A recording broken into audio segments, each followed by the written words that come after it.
L'année 2009 commence plutôt bien pour les Ducs. On ne va pas se mentir, tout le monde pense déjà un peu à Bercy. Le tirage au sort de la Coupe de France a été clément. Le mardi 20 janvier, les Ducs recevront Dijon en demi-finale. Des trois équipes possibles avec Rouen et Grenoble, c'est très certainement le tirage au sort le plus favorable. Si on se fie au classement, c'est l'équipe qui était la moins bien classée qu'on pouvait rencontrer. Donc de ce côté-là, c'est positif, mais en même temps, la Coupe de France, c'est sur un match. Ils ont déjà sorti, je pense, Briançon au dernier tour ou à l'autre tour d'avant, mais je veux dire, sur un match, on ne peut pas se fier au classement ou à rien, ça va se jouer sur la glace. À Angers, on se prépare à vivre une belle fête dans une patinoire archi-comble. C'est l'avantage d'avoir joué le quart de finale à Épinal. Les Ducs étaient assurés de jouer à domicile. Les voilà donc à un match de Bercy, d'une Coupe de France qu'ils ont déjà remportée en 2007 et surtout d'un événement extraordinaire devant 13 000 spectateurs. La chance, c'est aussi que samedi 10 janvier, les Ducs iront à Dijon en Ligue Magnus, histoire de préparer le terrain. Mais c'est certain que je pense que le match est peut-être doublement important. Je pense que pour peut-être prendre l'ascendant mental en remportant le match à Dijon, nous, ça pourrait nous faire du bien, nous donner confiance. Puis eux, ça pourrait aussi peut-être un petit peu brimer leur confiance pour le gros match du 20 janvier, qui est la demi-finale de Coupe de France. Plus pragmatique, Heikki Laimé rappelle que le championnat reste une priorité. Grenoble vient de perdre face à Rouen en match avancé de la 21e journée.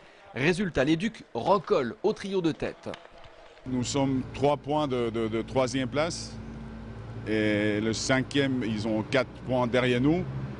Mais pour nous, pour l'instant, c'est plutôt assuré cette 4e place. Mais si on arrive à faire ça, après, moi, je pense qu'on peut viser un peu le 3e place. Je crois que le 2e place est déjà perdu, mais le 3e, ça reste quand même jouable. Mardi 13, ça enchaîne. C'est le leader Briançon qui se déplace à Angers. Là encore, une très belle confrontation en perspective. L'infirmerie des Ducs est vide. Mis à part Per Braxonholm, toujours en rétablissement, tous les joueurs sont susceptibles d'être disponibles. Cette semaine, rencontre avec le numéro 9 des Ducs, l'attaquant québécois Éric Fortier. Il est passé par le Canada, les USA, la Suisse, la France et cela fait maintenant 2 ans qu'il joue à Angers. Ça a été assez facile. Là. Dès ma première saison ici, je me suis adapté tout de suite. Le premier jour, quand je suis arrivé, j'ai rencontré Michael Tessier, les frères Lacroix, et Jaudoin et tout. Puis on s'est tout de suite très bien entendu, tout le monde ensemble. Donc, pour moi, c'est ça qui a facilité la tâche aussi. Là. Le jeu en France, c'est comment? Le style de jeu, je dirais que c'est un petit peu moins physique que par chez nous. Bien, les patinoires sont plus grandes aussi. Le style de jeu européen est complètement différent. Là. C'est plus avec la rondelle, les petits jeux techniques et tout. Là. Donc, c'est sur ce point qui est différent un petit peu. Mais moi, ça me va très bien parce que je suis un peu ce style de joueur-là qui aime ça, faire des jeux avec la rondelle et tout. Je suis peut-être un petit peu moins physique. Là. Alors, avec 1,89 m, tu es le plus grand joueur des Ducs, mais tu es avant tout un passeur. Il y en a qui vont plus lancer au but plus souvent. Quand ils ont la rondelle, eux, ils pensent tout de suite à lancer. Moi, quand j'ai la rondelle, au lieu de ça, je vais regarder s'il n'y a pas un autre gars de mieux placé pour faire une passe.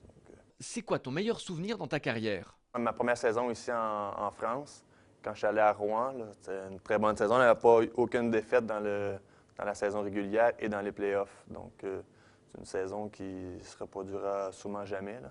Pas aucune défaite. Là.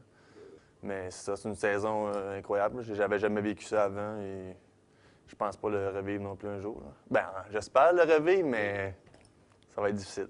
Plus difficile, c'était en 2007, ta défaite avec Rouen en demi-finale de Coupe de France. Dommage. On s'est fait battre par un gros club. Là.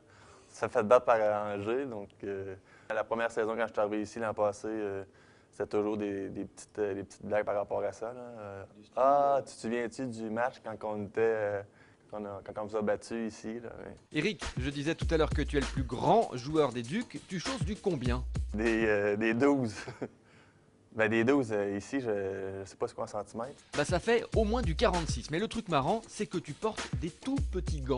Ouais, mais moi, j'aime ça quand j'ai mes gants au bout des doigts. Puis, au début, quand ils sont neufs, mais ils sont plus petits, mais plus que tu les utilises, ils s'agrandissent. Donc, c'est pour ça que moi, j'aime mieux prendre plus petit au début. Dans la vie, tu es comment? Je suis quelqu'un qui veut être plus souvent possible positif, enthousiaste. C'est ça. Au fait, félicitations puisque tu es papa depuis 3 mois. Ouais, c'est une belle expérience pour moi, là. Je pense que je m'attendais pas à ça, que ce soit si formidable que ça, mais c'est vraiment le fun. J'ai vraiment du plaisir avec ma famille présentement. Puis, une petite fille, elle s'appelle Neva. Autre occupation, c'est jouer au Joe l'Indien avec tes coéquipiers. Il faut que tu nous expliques le principe. On tape tout le monde sur la table, alentour. On peut jouer, mettons, on est 6 gars. On tape sur la table. Et là, chacun de nous a un signe. Disons, moi, ça peut être ça, ça. Il y en a même qui ont trouvé ça. Moi, je fais un signe, mais disons, je fais mon signe au début. Disons, moi, c'est ça. Bref, Après ça, c'est faut un que truc je un fasse peu ton signe à toi, obscur et c'est le nez, mais là, je encore fais le plus nez. si ça se joue au moment de l'apéro. En tout cas, ça a l'air très drôle. Allez, pour finir, un petit mot aux supporters. Venez et nous, ça fait comme aussi notre 7e joueur aussi, là, sur la patinoire. Donc, continuez comme ça, on vous aime. Merci Eric, bonne semaine et bon match.